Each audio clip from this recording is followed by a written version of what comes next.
Hola, muy buenos días, bienvenidos todos. Estamos celebrando juntos un hecho importante para la vida de los cristianos y también de la cristiandad en general.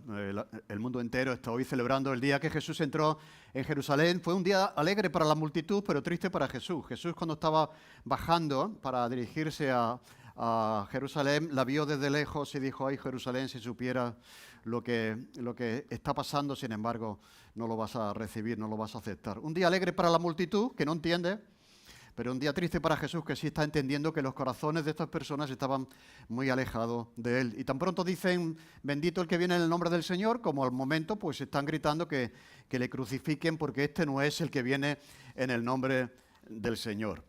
Muy bien, vamos hoy a seguir a Jesús un poquito más adelante.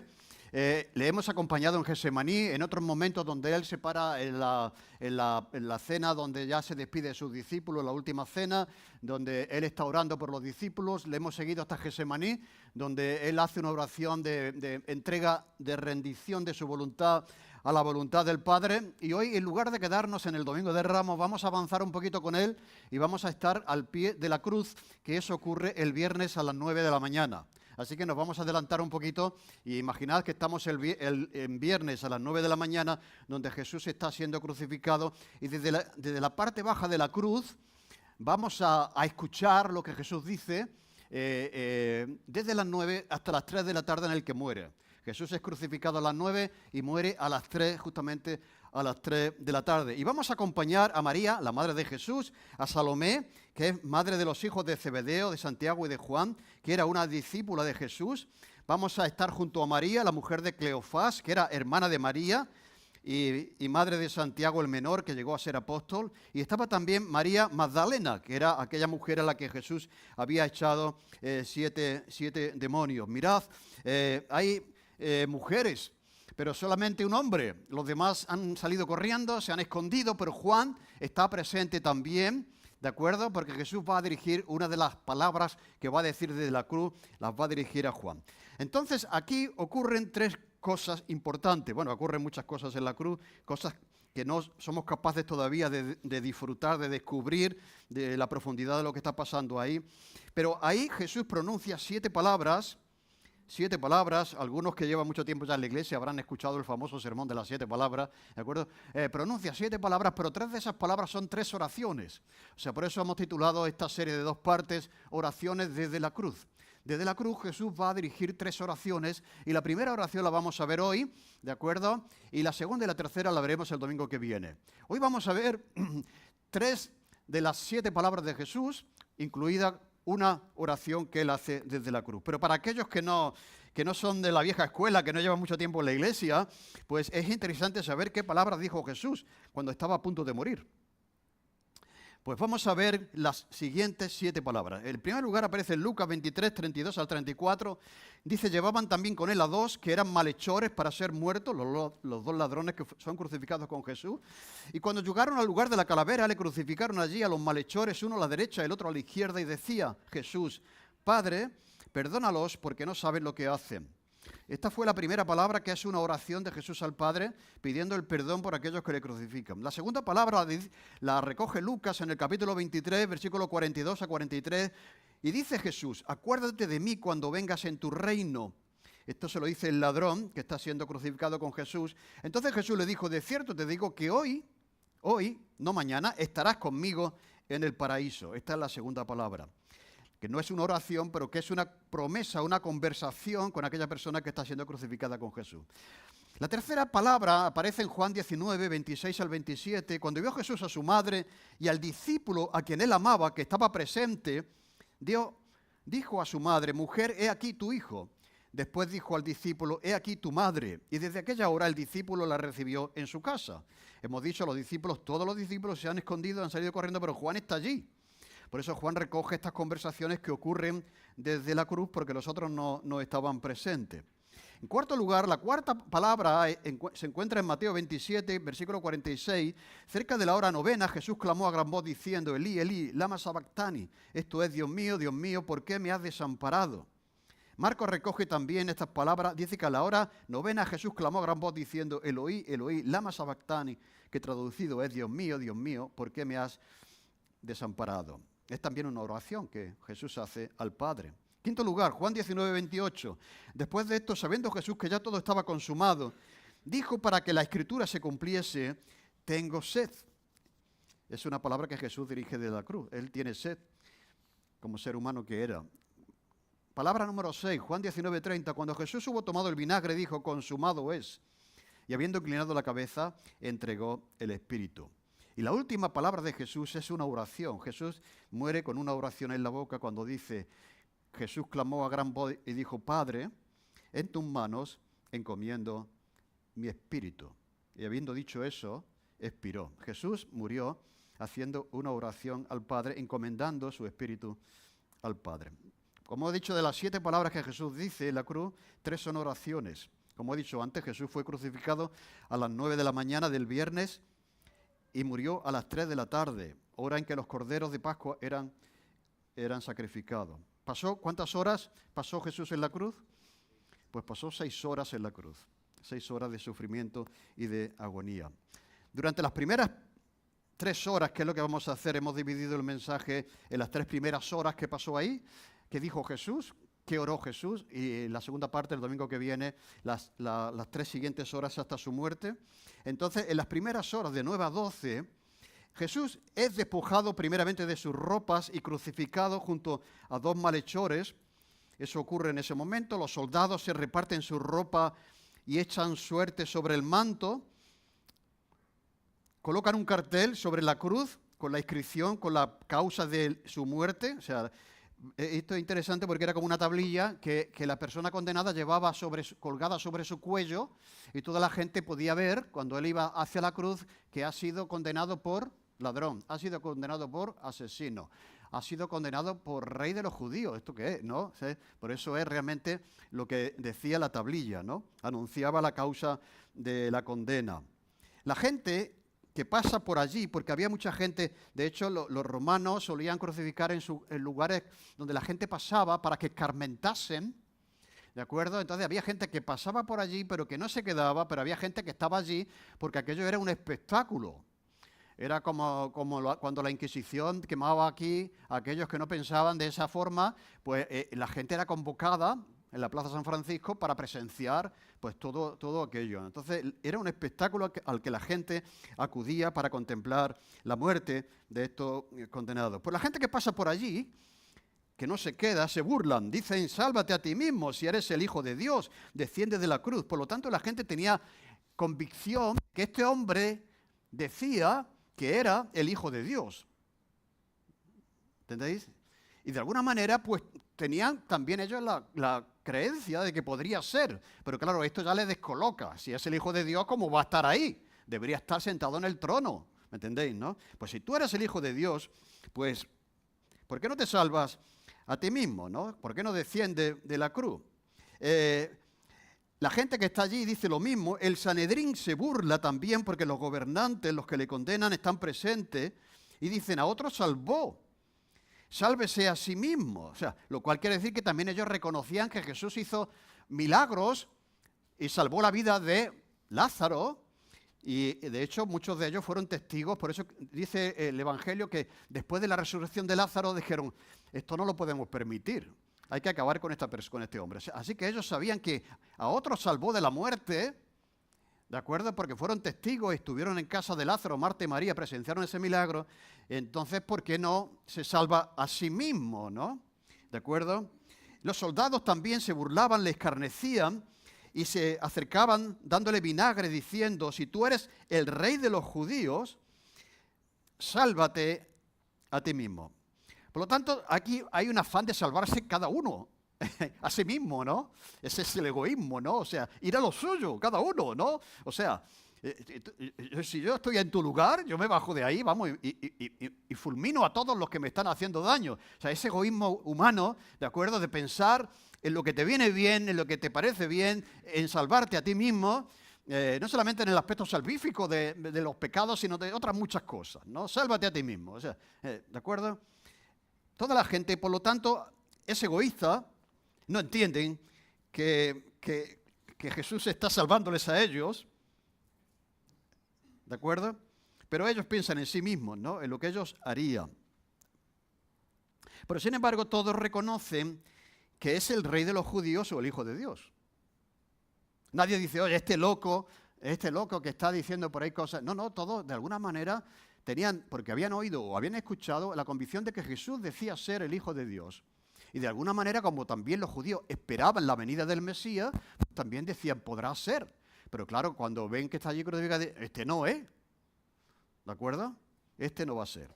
Y también finalmente se burlan los ladrones. O sea, cuando ya Jesús está alzado en la cruz, dice, uno de los malhechores que estaban colgados le injuriaba diciendo, si tú eres el Cristo, sálvate a ti mismo y a nosotros también.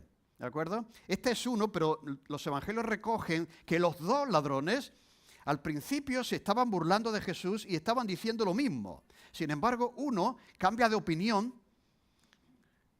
a lo largo de esas 3 horas. ¿Por qué? Lo vamos a ver ahora. En ese contexto de burla, de desprecio, de pensar en uno mismo, de rechazo hacia Jesús, Jesús dirige una oración al Padre, Jesús dirige una palabra a uno de los ladrones y Jesús dirige la tercera palabra a Juan, que está allí al pie de la cruz para que cuide de su madre. Qué buen hijo, ¿no? Que en el último momento está pensando en su madre. Está pensando en cómo va a quedar su madre y luego veremos por qué se lo encomienda a Juan y no a José, ¿de acuerdo? Por lo tanto, vamos a ver oraciones desde la cruz. La primera es una oración de perdón. Dice Lucas 23, 33 al 34, que cuando llegaron al lugar llamado de la calavera, le crucificaron y a los malhechores, uno a la derecha o el otro a la izquierda, y Jesús decía, Padre, perdónalos porque no saben lo que hacen.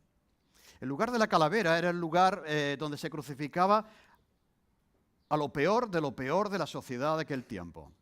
Era donde se crucificaba a los criminales.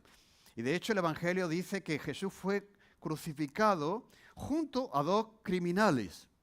La crucifixión, según la costumbre, era utilizada para esclavos, rebeldes, piratas, para los enemigos del imperio y también los criminales más odiados. Por lo tanto, la crucifixión, la forma de morir en una cruz, crucificado, era considerada la forma más vergonzosa de morir. Y de hecho, los ciudadanos romanos, ¿de acuerdo?, estaban exentos de morir en la cruz, por considerarla como era, ¿no? Y para los judíos, y eso es muy interesante, morir en una cruz era motivo de ser maldecido o maldito por Dios. Cuando vamos a Deuteronomio 21, 22, dice, si alguno cometiere algún crimen digno de muerte y lo hicieren morir y lo colgarais en un madero, no dejaréis que su cuerpo pase la noche sobre el madero. Sin falta lo enterrarás el mismo día, porque maldito por Dios es el colgado. Por lo tanto, ¿cómo va a ser el Hijo de Dios? Si es maldito por Dios, el que muere en una cruz. Pablo, que tiene ya una comprensión de lo que está pasando aquí, dice en Gálatas 13, dice, Cristo nos redimió de la maldición de la ley, hecho por nosotros maldición, porque está escrito, maldito todo el que es colgado en un madero. Así que estábamos diciendo la semana pasada que cuando Jesús dice, si es posible, pase de mí el cáliz, no se refiere únicamente a que pase este momento difícil, duro, de sufrimiento. El cáliz era señal de la ira de Dios sobre el mundo. ¿De acuerdo? Por lo tanto, no solamente Jesús asume el sufrimiento, sino también asume la ira de Dios que tenía que caer sobre nuestros hombros, sobre los hombros del mundo. ¿De acuerdo? Él la asume. No asume solamente sufrimiento, sino asume ira. Y aquí asume maldición. Asume maldición. Las ejecuciones en aquel tiempo eran muy frecuentes. Dicen los historiadores que podía haber en algunos casos 100 crucificados juntos. Muy interesante que aquí hay solo 3. Y podía haber habido, si no en la Pascua, 4. ¿Quién faltó? Tú y yo, ¿no? Había una persona que se libró, porque en la Pascua, como ahora ocurre con muchas procesiones, muchos pasos, se libera a un preso, se le da esa gracia de liberar. Bueno, eso viene de atrás, ¿de acuerdo? Entonces pero había 3 cruces, curiosamente vamos a explicar eso, ¿no? Así que está documentado que hubo un general romano que condenó a 2.000 judíos. Hubo muchas revueltas de los judíos contra el poder romano, que sabéis que estaban sometidos políticamente, estaban allí, y a veces había movimientos que se levantaban contra los romanos y, bueno, Roma los fulminaba. Pues ahí documentalmente está escrito que este tal Quintilio Varo condenó a 2.000 judíos de golpe y los crucificó el mismo día. Imaginad 2.000 cruces crucificadas en el horizonte, ¿de acuerdo? Por rebelarse contra el poder del imperio, ¿de acuerdo? Pero ese día no había 2.000, sino que había 3 cruces. Y como he dicho antes, si no hubiese sido Pascua, hubiesen sido 4. Entonces le despojan de su ropa, le clavan y le levantan en la cruz. Y Jesús lo que dice aquí es, perdónalos porque no saben lo que hacen. Él está orando por la gente que le está asesinando, que le está maltratando. Y pide al Padre que les perdone porque están ciegos. Por la ceguera con la que lo hacían. No saben lo que hacen. No son conscientes de lo que están haciendo. Cuando Jesús pide el perdón del Padre para ellos, no está exculpando, como dijimos un día sobre la serie sobre el perdón, no está diciendo que estos eran inocentes. No les está exculpando de su culpa, ¿de acuerdo? Pero Él está pidiendo el perdón para ellos. Esto es algo sumamente, como vamos a ver ahora, extraordinario en el cristianismo, también en el ejemplo de Jesús. Hay una profecía en Isaías 53, 3 al 12, que todos conocemos. Hay cerca de 40 profecías que se están cumpliendo en estas horas. 40 profecías. Sería interesante hacer una serie sobre eso. Pero una de ellas está en Isaías 53. Dice, despreciado y desechado entre los hombres, varón de dolores, experimentado en quebranto, y como que escondimos de él el rostro, fue menospreciado y no lo estimamos. Ciertamente llevó él nuestras enfermedades, sufrió nuestros dolores, y nosotros le tuvimos por acetado, por herido de Dios y abatido. Mas él herido fue por nuestras rebeliones, molido por nuestros pecados. El castigo de nuestra paz fue sobre él, y por su llaga, por su sufrimiento, fuimos nosotros curados. Todos nosotros nos descarriamos como ovejas, cada cual se apartó por su camino, mas Jehová cargó en él el pecado de todos nosotros. Angustiado él y afligido, no abrió su boca. Como cordero fue llevado al matadero, y como oveja delante de sus trasquiladores enmudeció y no abrió su boca. Por cárcel y por juicio fue quitado, y su generación, ¿quién la contará? Porque fue cortado de la tierra de los vivientes, y por la rebelión de mi pueblo fue herido, y se dispuso con los impíos su sepultura. Mas con los ricos fue su muerte, aunque nunca hizo maldad, ni hubo engaño en su boca. Con todo esto, Jehová quiso quebrantarlo, sujetándole a padecimiento. Cuando haya puesto su vida en expiación por el pecado, verá linaje, vivirá por largos días, y la voluntad de Jehová será en su mano prosperada. Y verá el fruto de la aflicción de su alma, todos nosotros, aquellos que hemos creído, ¿no? Y quedará satisfecho, y por su conocimiento justificará a mi siervo justo a muchos. Mirad, la justificación ya en el profeta Isaías, ¿de acuerdo? Y llevará las iniquidades de ellos, la sustitución de Jesús en nuestro lugar. Por tanto, yo le daré parte de los grandes con los grandes, y con los fuertes repartirá despojo, cuando derramó su vida hasta la muerte, y fue contado con los pecadores, y habiendo él llevado el pecado de muchos, y oró por los transgresores. O sea, fijaros, ya estaba profetizado, ¿de acuerdo? En la profecía de Isaías sobre el Mesías, la pasión y muerte del Mesías, que estaría orando por aquellos que le estaban crucificando. Una de las profecías que se están cumpliendo. Jesús está orando por los que le crucifican. ¿Lo haríamos nosotros eso? Difícil, ¿no? Con esto Jesús está siendo ejemplo de lo que luego pide a cada uno de nosotros. Amad a vuestros enemigos, bendecid a los que os maldicen, haced bien a los que os aborrecen, y orad por los que os ultrajan y os persiguen. Así que, si Jesús lo hace, te lo pide a ti también que lo haga. Eso no quiere decir que lo que te han hecho queda ¿de acuerdo? Pero que lo dejas en las manos del Padre. Pero tu disposición para seguir adelante con tu vida tiene que ser perdonar a los que te ultrajan y te persiguen. Ahora, esta es una de las oraciones más difíciles de hacer, ¿no? Orar por aquella gente que te hace daño. Pero no es una oración que Jesús hace de juicio. Yo creo que si están los discípulos aquí en la primera fase de su vida, hubieran rogado al cielo que cayera fuego, como habían rogado una vez cuando fueron rechazados. Señor, pedimos que caiga fuego del cielo y los destruya a todos por incrédulos. ¿Os acordáis? ¿No? Esto es lo que hubiera. No es una oración de juicio. Señor, mal rayo le parta, no me ha hecho daño a esta persona, que se le pinche el coche. No, no es nada de eso. Es hacer lo que Jesús hizo y dio ejemplo al hacerlo en el momento de la cruz. Por eso, los que estudian el tema del perdón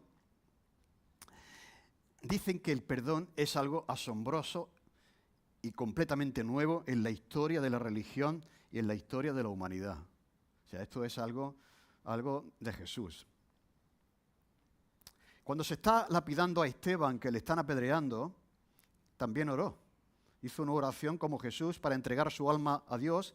Y también, ¿qué dijo? Señor, Padre, no les tomes en cuenta este pecado.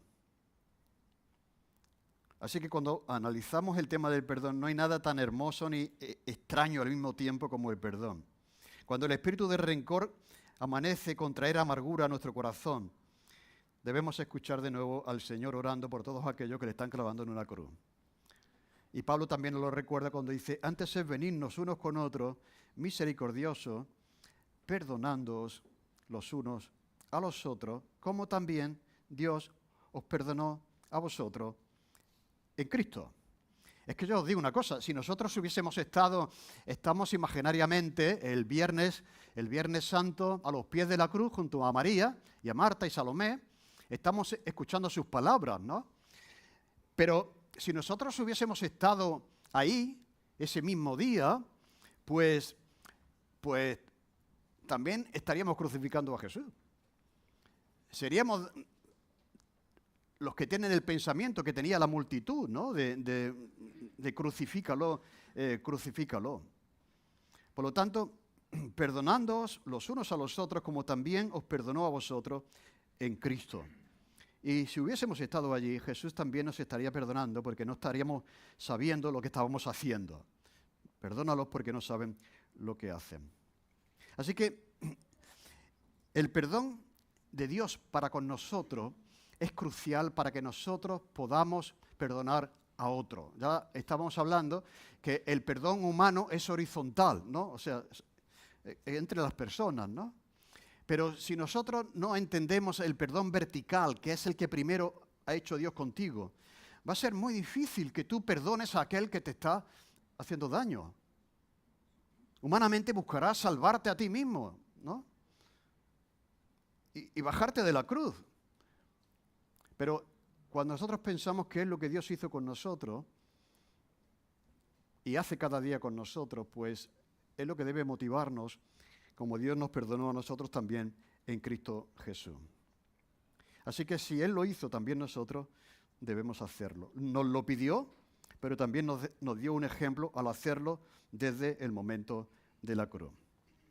Chesterton, que es un escritor inglés, dice, amar significa amar lo que no se puede amar. Y perdonar significa perdonar lo que no se puede perdonar. Repito, amar significa amar lo que no se puede amar. Perdonar significa perdonar lo que no se puede perdonar. Por lo tanto, amar significa amar sea cual sea la situación. Y perdonar significa perdonar hasta aquello que consideramos humanamente que es imperdonable. Esa es la oración que Jesús hace desde la cruz. Ahora vamos a ver las 7 palabras. La primera podríamos decir que es ya la segunda, porque la primera es una oración, pero la segunda, Jesús la dirige al ladrón que está siendo crucificado con él. Y dijo a Jesús el ladrón, acuérdate de mí cuando vengas en tu reino. Entonces Jesús le dijo, de cierto te digo que hoy mismo estarás conmigo en el paraíso. Dice el texto de Isaías que hemos leído que fue contado con los pecadores. O sea que ahí está Jesús crucificado junto a dos ladrones, habiendo llevado el pecado de muchos y orado por aquellos que le crucifican.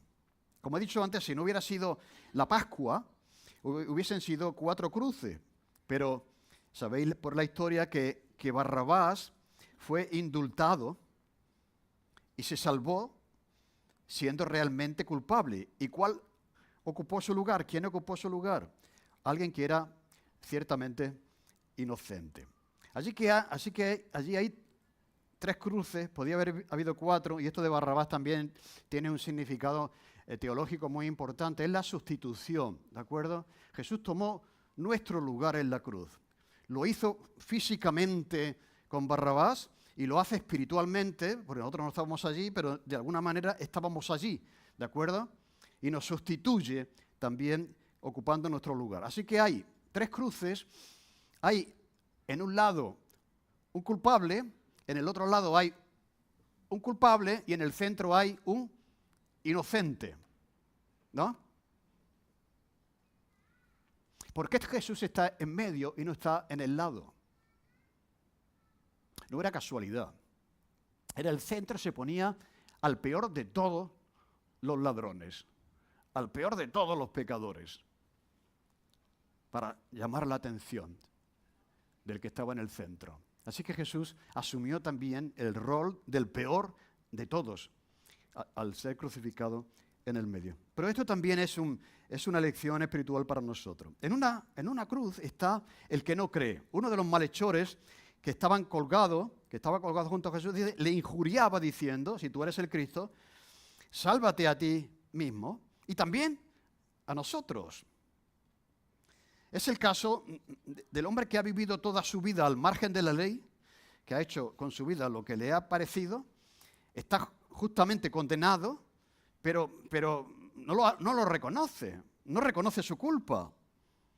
Ha asesinado, ha matado, sin embargo, está desafiante ante Dios, que estaba ahí a su lado, el Hijo de Dios que estaba a su lado, ¿no? Si tú eres Dios, si tú eres el Hijo de Dios, sálvate y también a mí.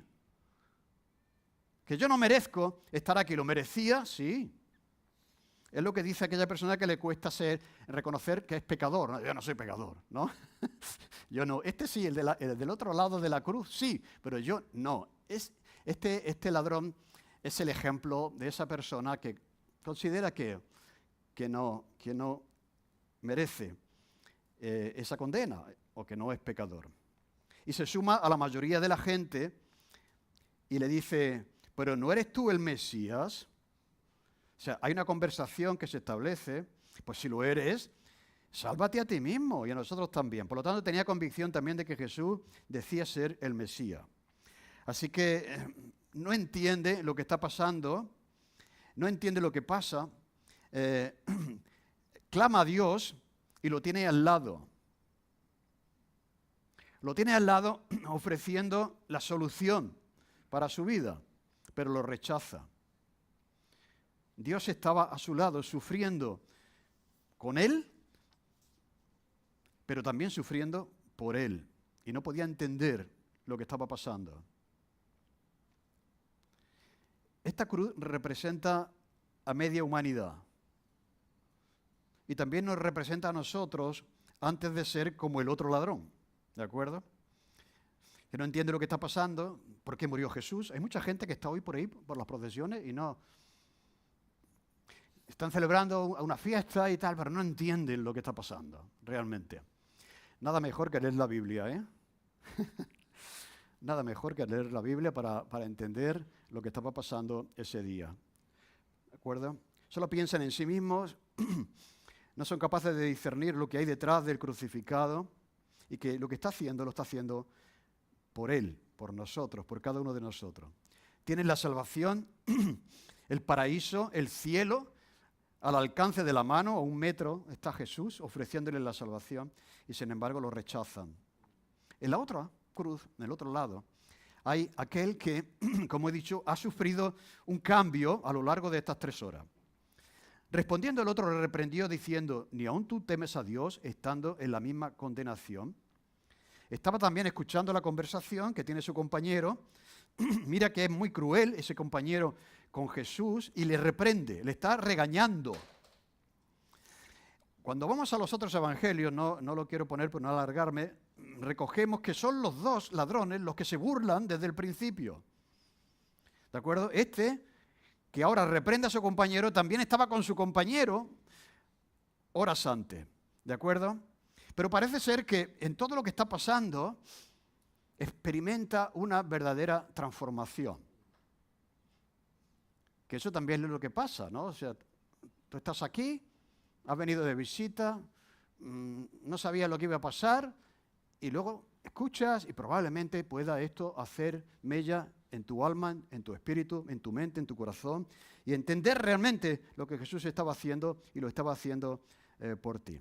Así que experimenta una transformación y termina por reprender a su compañero, ¿no? Nosotros, dice, a la verdad, justamente padecemos. O sea, este reconoce que está ahí porque lo merece. Porque recibimos lo que merecieron nuestros hechos. Los hechos, seas o no soy creyente, seas o no soy cristiano, aunque seas ateo, los hechos tienen consecuencias. Esto no es cosa del cristianismo, esto es cosa de la vida. O sea, los hechos, las decisiones, tienen consecuencias. Nosotros sufrimos y recibimos lo que nos merecemos. Lo que hicimos, nuestros hechos. Mas ningún mal hizo. ¿Qué está haciendo aquí este hombre? Está reconociendo que es pecador, que merece esa condena, pero por otra parte está reconociendo la inocencia de Jesús, que es inocente. Y le pide a Jesús, acuérdate de mí cuando vengas en tu reino. Esto es también muy profundo, porque ¿cómo sabía él que había un reino? Que la vida no acaba en la muerte, que había algo por llegar, que Dios establecería un reino. Seguro que él lo había escuchado, lo había oído, y cree que Jesús es el rey de Israel, el rey de los judíos, y que va a establecer un reino. Aunque a él le parezca que, ¿de qué manera una persona que está muriendo en una cruz va a establecer un reino, no? Pero él hace una afirmación de fe. Acuérdate de mí cuando vengas en tu reino. O sea, la convicción de que Jesús de alguna manera va a salvar la cruz y va a establecer un reino. ¿De acuerdo? Y él quiere estar en él.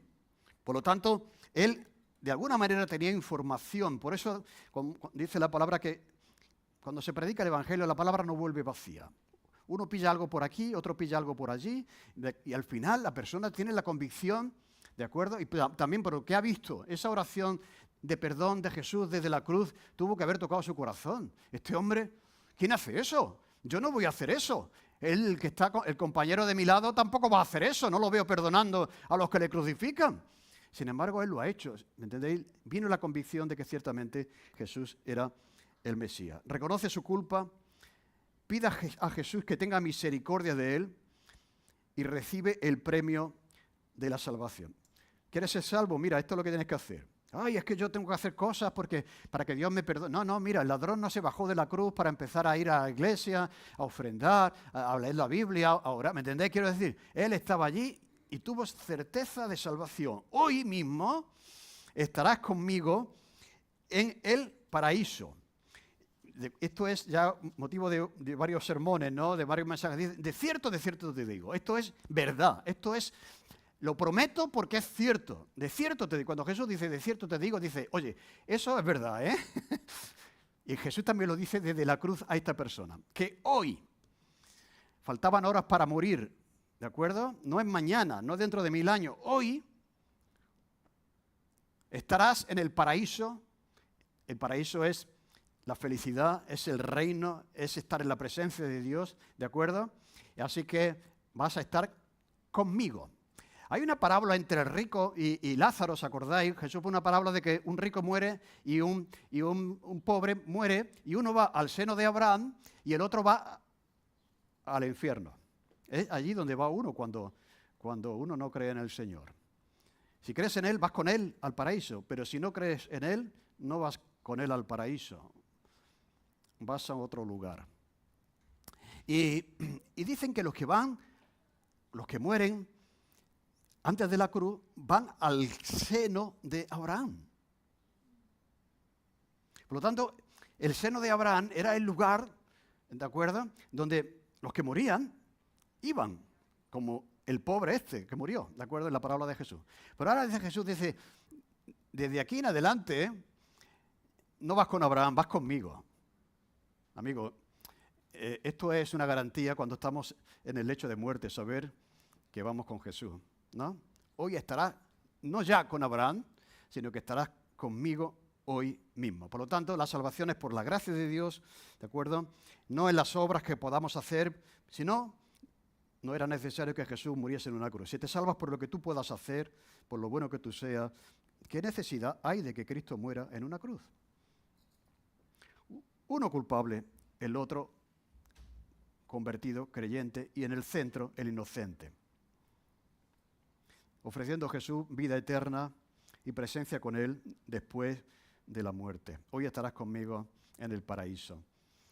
Buena promesa para recordar, como digo, en los momentos finales de nuestra vida, ¿no? Saber que desde ese momento estaremos con Jesús, como estuvo el buen ladrón, con Él en el paraíso. La primera palabra era una palabra de salvación. La segunda palabra es una palabra dirigida expresamente a Juan. Juan 19, 25 al 27. Estaban junto a la cruz Jesús, su madre, la hermana de su madre, María, mujer de Cleofás, y María Magdalena. Cuando vio Jesús a su madre, al discípulo a quien él amaba, que estaba presente, dijo a su madre, mujer, he aquí tu hijo. Después dijo al discípulo, a Juan, he aquí tu madre. Y desde aquella hora el discípulo la recibió en su casa. Hay que hacer un homenaje a las mujeres.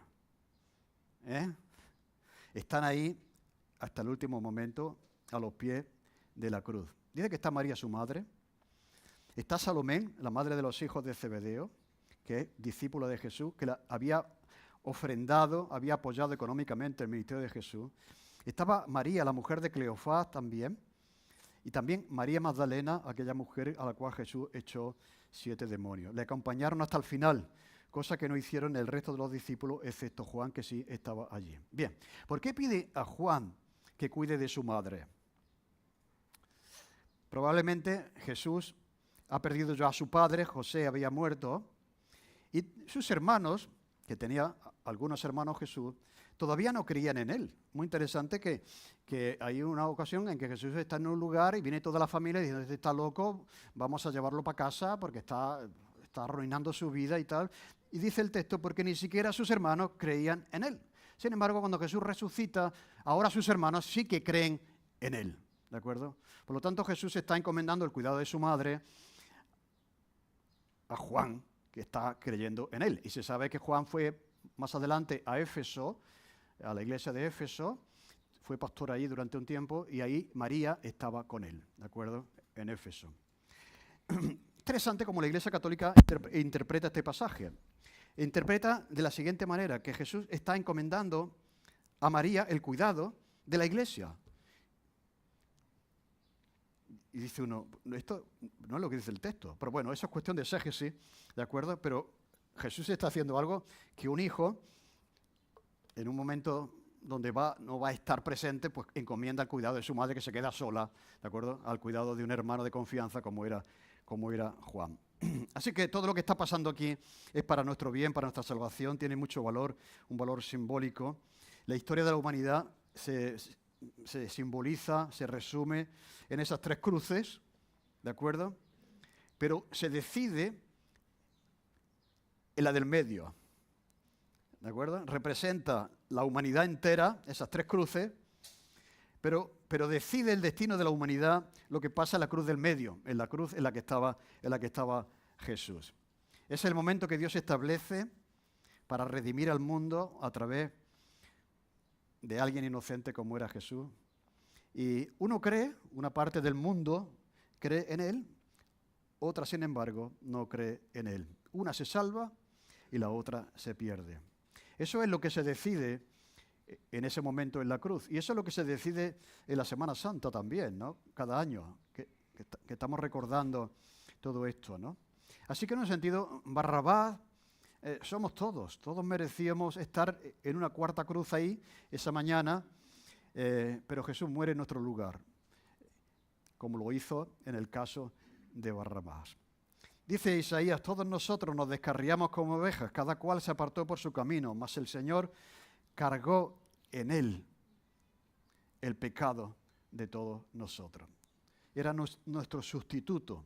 Es el que asumió el cáliz del juicio, el cáliz del dolor, el cáliz de la culpa y el cáliz también de la maldición sobre aquel que era crucificado y lo hizo por nosotros. Por lo tanto, es un día de celebración. Si conoces al Señor, es para celebrar y para decir, Señor, sigue enseñándome lo que tú hiciste por mí en esa cruz ese día. Pero puede también ser un día de salvación para aquellas personas que todavía no han dado ese paso y que se encuentran al otro lado de la cruz, cuestionando que por qué te pasa lo que te pasa, que si Dios fuera bueno, pues tendría que hacer algo por ti, salvarte a ti y salvarte a sí mismo, pero es precisamente lo que está haciendo. Y quiere llevarte al centro de esas tres cruces, a la cruz de en medio, que es donde se resuelve la tensión. Así que pedimos al Señor que pueda orar y seguir obrando en nuestro corazón y agradeciendo y disfrutando de lo que Él ha hecho en la cruz. Y qué bien, qué bueno que tenemos la Biblia, que en medio del cristianismo cultural en el que vivimos estos días y también en este país, podemos ir al Evangelio, todo el mundo lo puede hacer y encontrar estas palabras que están ahí, a disposición de todos. Que así sea. Señor, te damos gracias por el privilegio de estar aquí esta mañana, Señor, de poder conocerte, de poder entender todo lo que pasó en la cruz, porque hubo un tiempo que no lo entendíamos, Señor, hubo un tiempo que también estábamos ahí con la multitud, sin entender lo que tú estabas haciendo por nosotros y que lo estabas haciendo por mí, Señor, y por cada uno de los que están aquí en esta mañana, y por cada uno de los que todavía no te conocen.